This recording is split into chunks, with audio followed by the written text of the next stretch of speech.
어제 뉴스 가운데 그 남극의 펭귄들이 죽어가고 있다. 이런 안타까운 뉴스를 보았습니다. 사실 그 기후 온난화 때문에 여기저기 이상 기후로 신음하는 생명들이 참 많은데 그 추워야 할 겨울이 올해만 해도 한국이 얼마나 추웠는지 이 북극보다 모스크바보다 더 추웠다 이런 말까지 나오지 않았습니까? 그 빙하들이 녹으니까 이 갈라진 틈으로 펭귄들이 가지를 못해서 그 새끼 펭귄을 그 아빠 펭귄들이 지키고 주로 이제 어미 펭귄들이 먹이 사냥을 나가는데 무려 100km 넘는 지점까지 가서 돌아와야 되는데 가서 돌아오는 경우가 거의 없고 다 가다가 죽고 또 기다리다 죽고 그래서 수만 마리의 펭귄들이 불과 몇 마리밖에 남지 않는 그런 기가 막힌 현실들이 그 뉴스에 나왔습니다. 사실 인간의 욕망 때문에 그런 생태계들이 파괴되어서 다른 종의 생명들이 씨가 마르고 있는 이런 안타까운 현실들을 우리가 보고 있지 않습니까? 다른 생명들이 살 수 없는 그런 환경에서 우리 인간의 삶도 평안할 수 있을까요? 이 문제는 죽어가는 생명들 한두 마리 살려서 될 문제가 아니라 생태계 자체를 복원해야 할 문제로 사실은 전 세계적인 관심과 지원이 필요한 그런 문제라 생각이 듭니다. 오늘 우리가 읽은 이 본문의 이야기는 다리오 왕 제2년 9째 달 24일에 여호와의 말씀이 선지자 학개에게 임하니라 말씀이 시작되고 이 9째 달 24일이 오늘 본문에 3번이나 기록되어 강조되고 있습니다. 이 성경에 특별히 학개서에서 그 날짜가 중요하게 기록된 이유는 그 성전 건축이 얼마나 어떻게 이루어졌는지 신속하게 진행되었는지를 보여주는 중요한 시금석이라 생각합니다. 우리가 처음 말씀에서 본 것처럼 하나님께서 학개 선지자를 통해 그 백성들에게 하나님의 명을 전한 그 시기가 다리오 왕 2년 6월 1일이었고요. 그 백성들이 스룹바벨과 그리고 제사장 여호수아와 백성들이 힘을 합쳐서 건축을 시작한 시기가 6월 24일, 24일만이었습니다. 그러나 중간에 마음이 흔들기 시작할 때 7월 21일에 하나님께서 다시 그 백성들을 독려하셨고요. 그리고 오늘 9월 24일 공사를 시작한 지 딱 3개월이 되는 이 시점에 이제 비로소 성전지대에 벽돌을 쌓는 작업이 시작되었다. 비로소 본격적인 공사가 시작되는 그 시점을 언급하고 있습니다. 실제로 이 스룹바벨 성전이 완공되는 데는 얼마나 걸렸을까요? 에스라서 6장 1절로 15절에 보면 그 성전 건축의 과정이 쭉 기록되어 있는데 다리오 왕 제6년 아달월 3일에 성전 일이 끝내니라 기록되어 있습니다. 이 아달월은 12월인데 그러니까 쉽게 말해서 그 대략 성전 공사가 4년 6개월 정도 걸려서 완공되었다는 것입니다. 이렇게 기간들이 정확하게 남은 이유는 솔로몬 성전이 무려 7년 이상 걸렸고 예수님 당시에 헤롯 성전이 46년 이상 걸린 것에 비해서 이 포로기 이후에 지어진 성전의 규모가 얼마나 보잘것없었는지 또 얼마나 빨리 지었는지 가늠해 볼 수 있는 말씀 아닐까요? 그럼에도 불구하고 하나님께서는 친히 학개 선지자와 스가랴 선지자 2명씩이나 이 성전 건축을 위해 보내신 것을 보면 하나님 편에서는 이 스룹바벨 성전만큼 하나님의 마음을 기울인 성전이 있었을까 싶은 생각이 듭니다. 결론은 성전의 화려함보다는 하나님은 그 성전이 누구에 의해서 지어졌느냐 이것을 더 중요하게 보시는 것 아닐까요? 이 성전은 왕들의 권력에 의해서 또는 백성들의 환심을 살해했던 헤롯과 같은 정치적인 목적이 아닌 오로지 신앙 공동체의 유익을 위해 하나님께서 직접 그 백성들을 독려하시고 그 백성들이 스스로가 그 성전 건축에 임하게 되었다는 것을 말씀하고 있기 때문입니다. 오늘 본문에서 하나님은 어떤 말씀을 그 백성들에게 마지막으로 하고 있을까요? 내용을 보면 3가지입니다. 11절로 14절을 보면 성결법, 그 제사법을 통해서 이스라엘 백성들이 지금 하나님 앞에서 어떤 상태인지를 알려주셨습니다. 15절로 19절까지는 그들의 부정함을 회복시키시는 방법으로 성전을 건축하라, 그리고 성전 지대를 쌓기 이전과 이후가 어떻게 다른지 그 차이를 잊지 않도록 기억하라, 이 말씀을 반복적으로 말씀하고 있습니다. 그리고 마지막 20절로 23절은 유다 총독 스룹바벨에게 하나님께서 친히 그를 택하셨으니 그 다른 왕들 사이에 기죽지 말고 하나님의 뜻을 끝까지 행하라, 만군의 하나님이 너와 함께 하신다, 이 이야기를 들려주고 있습니다. 저는 특별히 오늘 말씀 가운데 기억하라 라는 말씀이 쓰인 상황들이 인상적으로 마음에 다가왔습니다. 15절, 18절 그 두 말씀을 한번 같이 읽어볼까요? 15절입니다. 이제 원하건대 너희는 오늘부터 이전 곧 여호와의 전이 돌 위에 놓이지 아니하였 때를 기억하라. 이 15절 보면 그 이전은 어느 시점을 이야기하냐면 여호와의 전에 이 돌이 돌 위에 놓이지 않은 황폐했던 그 상태를, 이전을 기억하라 라는 것입니다. 그리고 18절을 또 읽겠습니다. 너희는 오늘 이전을 기억하라. 아홉째 달 24일 곧 여호와의 성전 지대를 쌓던 날부터 기억하여 보라. 이 8절은 그 날이, 오늘이 어느 때를 의미하느냐 하면 여호와의 성전 지대를 쌓던 날이라는 것을 말씀하고 있습니다. 즉 오늘 이 시점으로 여호와의 전 기초를, 성전 지대를 쌓는 그 시점을 기초로 해서 그 이전이 어땠으며 그 이후가 어떻게 바뀌는지 한번 너희가 자세히 살펴보고 그리고 잊지 말고 기억하라 라는 것입니다. 저는 이 오늘이라는 말씀이 오늘 본문에서 굉장히 중요하게 다루어지는 이유가 있다고 생각합니다. 왜냐하면 이스라엘 백성들의 삶이 질적으로 바뀌어지는 터닝 포인트가 어느 때였느냐, 이것을 분명히 짚어주고 있기 때문입니다. 성전 지대를 쌓던 날을 기점으로 그 이전과 그 이후의 차이를 살펴서 기억하고 잊지 말라 명하고 있지 않습니까? 그만큼 하나님은 자신 있게 그 백성들을 그 이전의 삶에서 기억나지 않도록 그 이후 삶을 인도하시겠다라는 약속의 말씀을 하고 있는 것입니다. 저는 오늘 이 말씀이 저와 여러분의 삶에도 터닝 포인트가 만들어질 수 있기를 주님의 이름으로 축원합니다. 인생의 터닝 포인트를 위해 하나님이 명하신 것은 첫 번째로 부정함에서 거룩함을 회복하기 위해 예배를 회복하라, 그렇게 말씀하고 있습니다. 하나님에게 있어서 눈에 보이는 무너진 이 성전을 다시 짓게 하신 것은 그들을 눈에 보이지 않는 성전, 곧 참된 예배자로 만드시기 원하시는 마음이 있었기 때문 아닐까요? 성전의 건축보다 성전에서 예배하는 자들이 어떠한가 하는 것이 더 중요하기 때문입니다. 솔로몬 성전은 아름답게 지어졌으나 예배를 드려야 할 백성들이 타락했을 때 비록 그 성전은 하나님께서 예고하신 대로 돌 위에 돌 하나도 남지 않고 다 무너져 버리고 말았습니다. 사실 하나님 편에서는 눈에 보이는 아름다운 성전이 무너지는 것보다 눈에 보이지 않는 성전, 곧 그 백성들의 예배가 무너지는 것을 더 안타깝게 여기셨다는 말씀 아닐까요?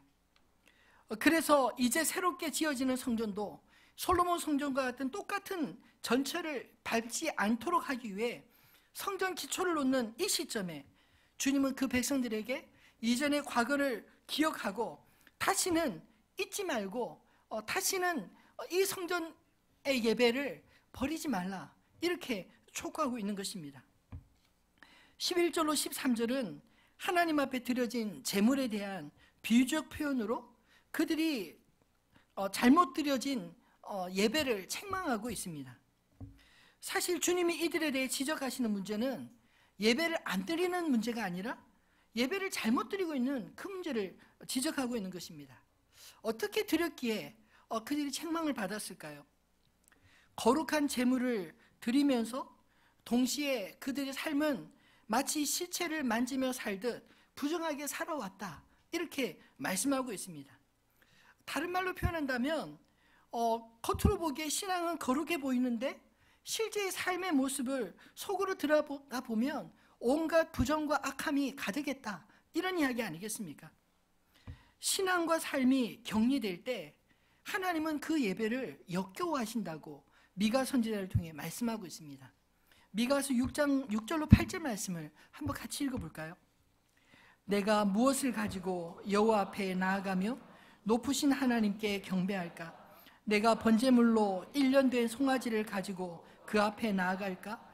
여호와께서 천천의 수양이나 만만의 강물 같은 기름을 기뻐하실까? 내 허물을 위하여 내 맏아들을 내 영혼의 죄로 말미암아 내 몸의 열매를 드릴까? 사람아, 주께서 선한 것이 무엇임을 내게 보이셨나니 여호와께서 내게 구하시는 것은 오직 정의를 행하며 인자를 사랑하며 겸손하게 내 하나님과 함께 행하는 것이 아니냐. 하나님 원하시는 참된 예배는 형식이 아니라 그 중심에 정의와 인자와 그리고 겸손이 하나님과 동행하는 것이라고 말씀하고 있습니다. 거룩은 우리가 기대하는 것처럼 저절로 우리에게 다가오는 것이 아닙니다. 다른 사람의 신앙이 나에게 어느 정도 영향을 줄 수는 있지만 그 사람과 교제하면 그분의 인격과 신앙이 저절로 나의 것이 되는 것은 아니라는 것입니다. 우리가 하나님 앞에 드려야 될 예배는 다른 사람이 대신 드려주시는 것이 아닙니다. 또 이 말씀은 마치 거룩한 물건을 내가 지닌다고 해서 거룩해지지 않는다는 말과도 같은 말입니다. 마치 십자가 목걸이를 하면 거룩해질 것이라 생각하지만 실상은 그 십자가 목걸이 때문에 내가 거룩해지는 것은 아니지 않습니까? 로마서 12장 1절 말씀은 우리 각자가 우리 몸으로 하나님이 기뻐하시는 거룩한 산 제물이 되어 영적 예배의 삶을 살라, 그렇게 명하고 계십니다. 그러나 반대로 부정한 것은 삽시간에 전염되는 그런 속성을 가지고 있습니다. 부정해진 자가 만진 것은 모든 것이 부정해진다 말하고 있지 않습니까? 한 10년 전 기억나실 것입니다. 신종플루가 전 세계를 휩쓸 때 그 신종플루 때문에 얼마나 많은 사람들이 두려워했는지, 또 한 3, 4년 전인가요? 메르스 사태 때문에 전국이 마비가 되는 듯한 그런 일들을 겪지 않았습니까? 평소에는 잘 팔리지도 않았던 손 세척기가 없어서 못 팔릴 정도였습니다. 성경에서 부정한 자에 대해 경계심을 나타낸 것은 그가 악성 바이러스를 지닌 것처럼 보기 때문입니다. 사실 성경시대에 시체를 만진 자를 한 7일간 격리한 것은 그 사람도 관찰해서 치료할 기회를 갖고 다른 사람들도 전염병으로부터 보호하기 위한 가장 기초적인 그런 수단이었습니다. 그 사람이 왜 죽었는지 모르는 상황에서 전염병이 난무할 수 있지 않겠습니까? 실제로 중세시대 서구 사회에 패스트로 인구의 3분의 1가량이 숨지는 그런 엄청난 그런 사태 때에도 그 모든 동네마다 죽음의 그림자가 드리웠지만 유대인들이 모여 살던 그 마을에는 피해가 적었다고 합니다. 왜냐하면 유대인들은 성경의 그 성결법, 밖에서 들어오면 항상 손을 씻고 음식을 먹을 때 또 손을 씻고, 그리고 성경에서 말하는 그런 성결법이 몸에 익었기 때문에 그런 전염병으로부터 스스로 보호할 수 있는 기초적인 안전장치가 되어 있었다는 것이죠. 교회 안의 악성 바이러스와 같은 것은 무엇일까요? 성경의 표현에 의할 것 같으면 베드로전서 4장 3절 말씀과 같이 너희가 음란과 정욕과 술취함과 방탕과 향락과 무법한 우상숭배를 하여 이방인의 뜻을 따라 행한 것은 지나간 때로 족하도다 라고 말씀합니다. 즉 이방인의 뜻을 따라 행하는 것입니다. 믿는 자와 믿지 않는 사람의 차이가 없는 그런 삶을 산다는 것입니다. 하나님과 상관없는 자들의 눈치를 보면서 분명히 잘못된 줄 알면서도 그렇게 따라 살아가는 것을 의미하는 것 아닐까요? 하나님은 지금 성전을 건축하는 그들에게 그들 자신의 형편을 오늘 말씀을 통해 보여주고 계십니다. 14절에 이에 학개가 대답하여 이르되 여호와의 말씀에 내 앞에서 이 백성이 그러하고 이 나라가 그러하고 그들의 손의 모든 일도 그러하고 그들이 거기에서 드리는 것도 부정하니라. 그들의 과거가 그토록 비참하고 힘들었던 것은 하나님 앞에 그들이 부정한 자였다라는 것입니다. 오늘 우리들의 모습은 어떠신가요? 하나님의 은혜는 우리의 현실을 무시하지 않으시고 정직하게 보여주시고 그리고 하나씩 고쳐나가십니다. 성전 건축을 하는 그 백성과 나라가 아무 문제 없이 정결하기 때문에 하나님께서 성전을 지으라 명하신 것이 아닙니다. 비록 그들의 삶이 부정했지만 하나님의 은혜로 그들을 덮으시고 그들로 하여금 용기를 내어 그들 자신의 문제를 극복할 수 있도록 성전을 건축하라 그렇게 명하고 계신 것입니다. 요한복음 4장 21절로 24절 말씀을 보면 하나님은 예배 장소를 찾으시는 것이 아니라 예배자를 찾으신다는 말씀을 우리에게 분명히 들려주고 있습니다. 한번 같이 읽어볼까요? 예수께서 이르시되 여자여 내 말을 믿으라. 이 산에서도 말고 예루살렘에서도 말고 너희가 아버지께 예배할 때가 이르리라. 너희는 알지 못하는 것을 예배하고 우리는 아는 것을 예배하노니 이는 구원이 유대인에게서 남이라. 아버지께 참되게 예배하는 자들은 영과 진리로 예배할 때가 오나니 곧 이때라. 아버지께서는 자기에게 이렇게 예배하는 자들을 찾으시느니라. 하나님은 영이시니 예배하는 자가 영과 진리로 예배할지니라. 아멘. 여러분, 이 말씀은 어디에서 하셨습니까? 예루살렘인가요? 사마리아입니까? 사마리아였습니다. 경건한 유대인에게 말씀하신 것입니까? 아닙니다. 수가성의 한 여인에게, 사람들이 손가락질하는 그 여인에게 하신 말씀입니다. 이것은 주님은 사람을 외모로 보시지 아니하시고 그 중심에 하나님을 향한 갈망이 있는가? 자신의 현실을 한탄하며 하나님 제발 나를 구원해 주십시오. 그런 갈망함이 그 속에 있는가? 그것을 주님은 보시고 아시고 찾으신다라는 것입니다. 주님이 찾으시는 그 예배자로 저와 여러분이 그렇게 주님 앞에 발견되어지기를 소원합니다. 그럼에도 불구하고 우리가 성전을 건축해야 될 이유는 무엇일까요? 두 번째로 인생의 터닝 포인트를 위해 하나님이 명하신 것은 무너진 신앙 생태계 복원을 위해 성전을 건축하라 하셨기 때문입니다. 오늘 본문에서 강조하는 그 오늘 어떤 시점입니까? 앞에서 말씀드린 것처럼 여호와의 성전 지대를 쌓던 날이 아닌가요? 그 성전 기초를 쌓기 시작한 오늘을 기점으로 해서 그 이전과 그 이후의 차이를 분명하게 기억하라고 말씀하십니다.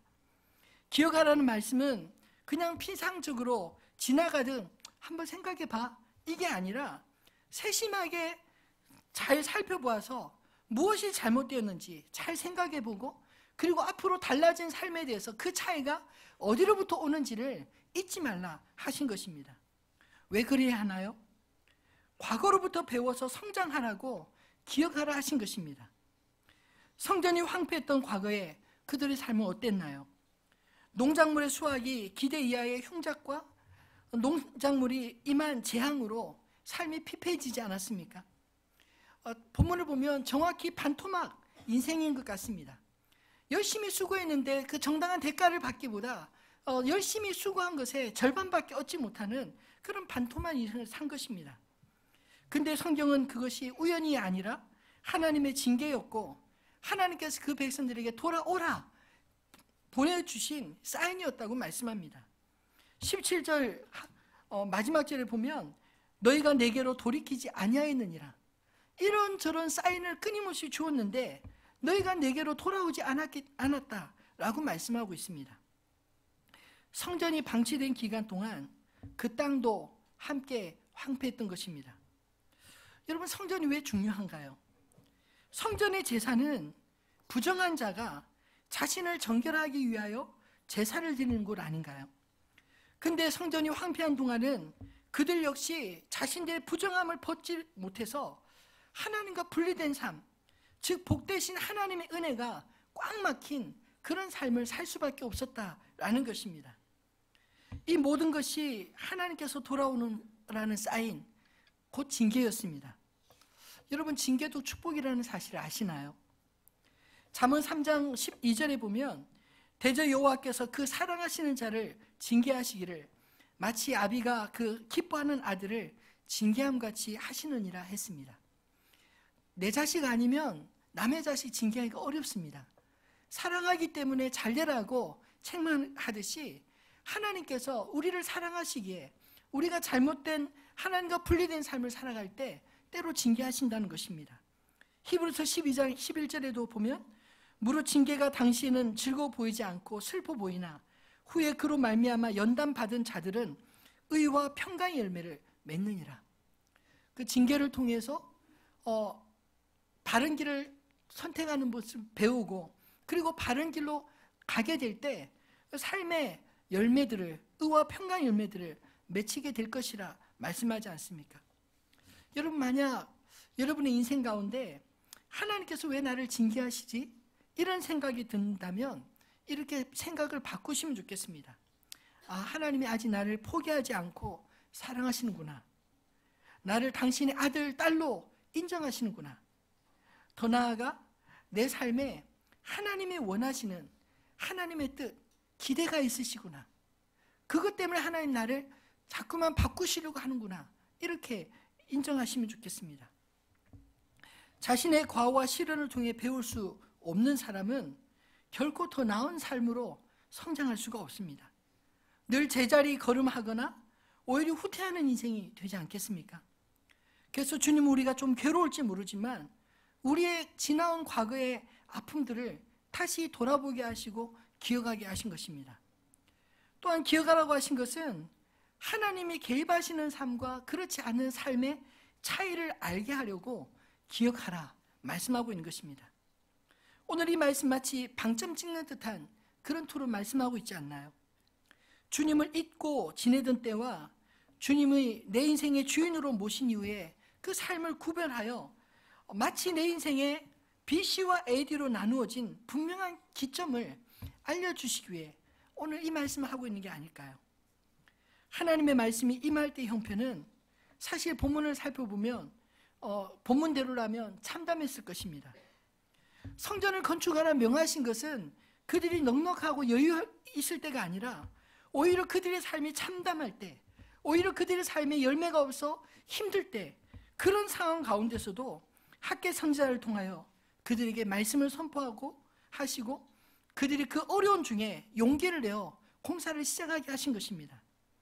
그들 안에 찌든 가난과 억압에 대한 공고함으로부터 오히려 하나님을 향한 갈망으로 이어지게 하신 건 아닐까요? 하나님은 그들이 참담했던 삶의 이유를 깨닫게 해주시고 이제 오늘 이후에는 내가 너희에게 복을 주리라 그렇게 다짐하시고 약속하셨습니다. 여러분, 우리 인생은 하나님의 복을 주시지 않으시면, 하나님의 은혜의 통로, 마치 하늘에서 비가 내리지 않으면 이 땅이 가물듯이 하나님의 은혜를 주시지 않으시면 우리 자신의 빈약한 자원으로는 결코 살 수 없는 허덕이는 인생이 될 수밖에 없다는 것입니다. 여러분, 우리가 자랑하는 것이 무엇입니까? 외모인가요? 학력입니까? 재산입니까? 화려한 경력인가요? 사실 이 모든 것들은 세월 속에 사라지고 빼앗기고 잊혀질 것 아닌가요? 우리 인생은 내가 지금 가지고 있는 것에 달려있는 것이 아니라 내 인생 안에, 내 안에 무엇이 있느냐에 달려있는 줄로 믿으시기를 바랍니다. 하나님이 내 안에 계시면 내 인생의 가치는 하나님의 가치로 매겨지게 되는 것입니다. 여러분, 하나님이 여러분의 삶을 주관해 주시는 것을 경험해 보신 적 있으신가요? 우리 안의 성전을 회복함으로 그런 은혜와 감격, 그 기쁨을 누리게 되기를 소원합니다. 아무리 튼튼하고 좋은 집도 사람이 살지 않고 방치해두면 세월의 무게 속에서 황폐하게 되지 않습니까? 우리 인생의 성전이 황폐한데 우리 인생이 잘 될 수 있을까요? 학교에서는 바로 이런 인생의 원리를 우리에게 하나하나 낱낱이 가르치고 있습니다. 혹시 여러분의 삶 가운데 공부하신 분이 안 계신가요? 주님 오늘 여러분의 성전을 먼저 살펴보라고 말씀하십니다. 우리 인생의 중심에 하나님 없는 삶은 인생의 목적도 방향도 의미도 찾지 못하고 방황하지 않나요? 그러나 오늘부터는 내가 너에게 복을 주리라. 하나님이 분명하게 말씀하십니다. 이제 우리가 우리의 성전을 회복하고 주님의 영광을 찬양하기 시작할 때 바로 오늘부터는 주님께서 우리에게 복을 주시겠다 약속하신 것입니다. 그 이전의 기억과 차원이 다른 새로운 은혜를 맛보게 해주시겠다는 것입니다. 우리가 받을 만한 자격이 있어서가 아니라 하나님의 전적인 은혜로 우리의 허물과 죄악에도 불구하고 복을 주신다는 것입니다. 고린도후서 5장 17절에 보면 그 복이 정확하게 무엇인지를 이렇게 설명합니다. 한번 같이 읽어볼까요? 그런즉 누구든지 그리스도 안에 있으면 새로운 피조물이라. 이전 것은 지나갔으니 보라 새 것이 되었도다. 아멘. 그리스도 예수 안에 있는 자, 새로운 피조물이라. 과거에 그 상처와 아픔들이 잊어지고 기억나지 않을 그런 인생으로 주님이 만드시겠다 말씀하지 않나요? 이제 더 이상 옛 기억에만 머물지 말고 하나님께서 우리 인생의 옛 기억과 전혀 다른 은혜를 주심을, 분명한 차이를 발견하게 되시기를 주님의 이름으로 축원합니다. 좋은 것을 경험한 사람은 결코 과거로, 좋지 않은 과거로 돌아갈 수 없는 것입니다. 과거의 나쁜 기억들이 오히려 오늘 우리가 누리는 하나님의 은혜를 더 크게, 그 은혜를 더 깊이 자랑하고 기뻐할 수 있는 변화로 만드시지 않을까요? 말씀을 맺겠습니다. 여러분, 거룩이 무엇입니까? 저는 거룩은 우리 안에 하나님의 형상을 회복하는 것이라 믿습니다. 성전 건축의 진정한 목적은 그 백성들을 거룩해 하시는데 그 뜻이 있는 것입니다. 깨어진 하나님 중심의 생태계를 복원해서 마치 포도나무 가지가 나무로부터 생명을 얻어 열매를 풍성하게 맺듯 우리 인생이 생명의 근원이신 하나님께로부터 열매 맺기를 원하시는 것입니다. 포도나무와 가지의 관계는 우리 안에 하나님이 거하시고 하나님의 형상이 우리 가운데 담는 것을 의미하는 것 아닐까요? 로마서 8장 29절로 30절 말씀은 우리를 구원하신 목적을 이렇게 설명하십니다. 하나님이 미리 아신 자들을 또한 그 아들의 형상을 본받게 하기 위하여 미리 정하셨으니 이는 그로 많은 형제 중에서 맏아들이 되게 하려 하심이니라. 또 미리 정하신 그들을 또한 부르시고 부르신 그들을 또한 의롭다 하시고 의롭다 하신 그들을 또한 영화롭게 하셨느니라. 여러분, 하나님의 형상은 그의 성령이 우리 안에 거하실 때 우리 가운데 생겨지는 줄로 믿으시기 바랍니다. 우리가 주의 영이 거하시는 성령의 전이 될 때 완성되어지는 것입니다. 또 로마서 8장 19절로 21절에 보면 모든 피조 세계조차 하나님의 아들들, 하나님의 형상을 닮은 그 아들들이 나타나는 것을 간절히 원한다고 말씀하고 있습니다. 한번 같이 읽어볼까요? 피조물이 고대하는 바는 하나님의 아들들이 나타나는 것이니 피조물이 허무한데 굴복하는 것은 자기 뜻이 아니요 오직 굴복하게 하시는 이로 말미암음이니라. 그 바라는 것은 피조물도 썩어짐의 종로를 한 데서 해방되어 하나님의 자녀들의 영광의 자유에 이르는 것이니라. 아멘. 앞에서 서론에 언급한 이 피조세계의 생태계가 파괴된 것은 인간의 죄악 때문인 것처럼 죄악된 인간의 성령님 안에서 거하실 이 성전으로 회복되는 것은 반대로 이 땅을 치유하고 고치는 일이며 피조세계가 간절히 기다리는 일이라고 성경은 말씀하고 있지 않나요? 저는 그런 의미에서 우리가 짓는 성전 건축이 이 땅에 무너진 생태계를 복원하는 것과 같은 일이라 믿습니다. 하나님은 오늘 문제만 지적하지 않으셨습니다. 방법만 말씀하신 것이 아닙니다. 그보다 더 본질적인 원인인 하나님과의 관계를 복원할 그 생태계를 회복하시기 원하셔서 그 백성들에게 하나님 중심의 삶을 살도록 성전을 지으라 명하신 것 아닌가요? 하나님과 떨어져 살던 백성들을 모으실 공간을 만드시기 위해 성전을 스스로 건축하라 하신 것입니다. 저는 오늘 요즘에 이 교회를 묵상하면서 교회가 얼마나 좋은 곳인지 새삼 새롭게 깨닫습니다. 저는 어렸을 적부터 교회에서만 자라왔기 때문에 사실 교회 생각하면 머리 아픈 적도 많았습니다. 말도 많고 탈도 많고 좋았던 관계가 또 금방 나빠지고 그리고 이런 관계들 어렸을 때 너무 많이 봤기 때문에 참 교회는 버릴 수도 없고 주소 담을 수도 없고 참 저에게는 애증의 관계였습니다. 그럼에도 불구하고 성경을 보면 하나님께서 그 교회를 얼마나 사랑하시는지, 주님께서 이 땅에 오신 이유가 이 땅에 교회를 세우기 위함이라는 사실, 주님이 십자가에 뻔히 자기를 십자가에 죽일 걸 뻔히 알면서도 묵묵히 그 십자가를 지신 것이 바로 이 땅에 하나님의 교회를 세우기 위하심이라는 사실, 여러분 알고 계신가요? 제가 요즘 곰곰이 그 교회를 묵상하면서 새롭게 깨닫게 되는 것은, 교회는 오늘 우리 장 집사님 둘째 아들 이렇게 태어나서 축복하는 것처럼 새 생명이 태어나면 축복을 받고 이 아이가 어렸을 적부터 여호와를 경외하는 법을 배우며 하나님 앞에서 지혜와 지식을 배우는 공간이 되는 곳이 교회가 아닌가요? 또한 이 아이가 사춘기쯤 되면 부모 말도 이제 안 듣습니다.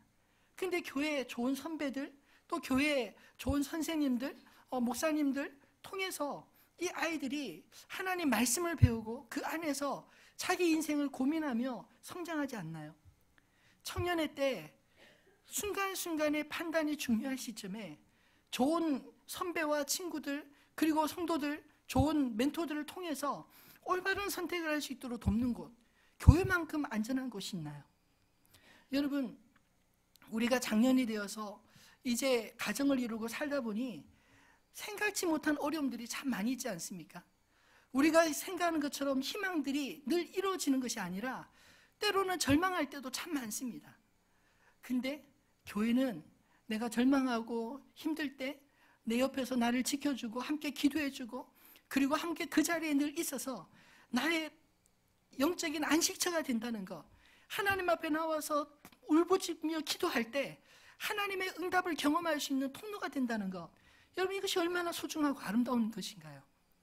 나중에 나이 먹을 때도 함께 나이 먹은 믿음의 형제 자매들이 함께 주님의 나라 천국을 소망하며 마지막을 준비할 수 있는 곳, 여러분 교회만큼 교회 같은 곳이 있을 수 있을까요?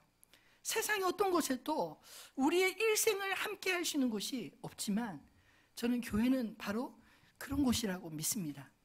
지난번에 우리 정명희 장로님께서 교회 건축 설명하시면서 마지막에 하셨던 그 말씀이 참 여운으로 많이 남습니다. 이 교회가 마지막 교회가 되기를. 여러분, 저는 분명하게 예언하지만 저는 나이가 되거나 아니면 건강상의 이유로 아니면 어떤 이유로든지 저는 언젠가 이 자리에서 내려올 것입니다. 여러분, 우리 인간은 지나가는 존재입니다.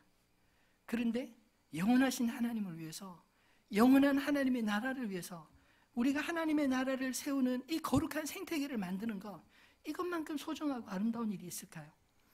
제가 왜 한국교회가 이렇게 어려워졌나를 생각해 보니까 인간의 욕망 때문에 그래요. 욕심 때문에. 교회를 짓고 나니 목사가 주인 행세하고 장로가 주인 행세하고 그런 것들이 결국은 교회를 속되게 만들어서 그 생태계가 파괴되니까 살려고 생태계 안으로 들어와야 되는데 살려고 도망가는 그런 기가 막힌 현실들이 일어난 것 아닌가요? 제가 감히 이렇게 말씀드린 것은 제가 욕심 갖지 않으려고 하는 말입니다. 나중에 제 말이 다 기억하시는 분들이 목사님 교회가 주인은 목사님이 주인 아니잖아요, 그렇게 말씀하시려고 제가 미리 이야기 드린 겁니다. 여러분, 저는 바라기는 저는 지나갈 것입니다. 여러분들도 다 지나갈 존재입니다. 그러나 우리가 이곳에서 2년 동안 하늘빛 우리 교회 공동체를 통해 하나님을 함께 찬송하고 예배하고 이곳에서 하나님의 거룩한 몸된 교회로 주님의 손이 되고 발이 되고 주님의 마음이 되어서 주님을 위해 살 수 있는 그런 공동체로 빚어진다면 이것만큼 아름다운 것이 있을까요?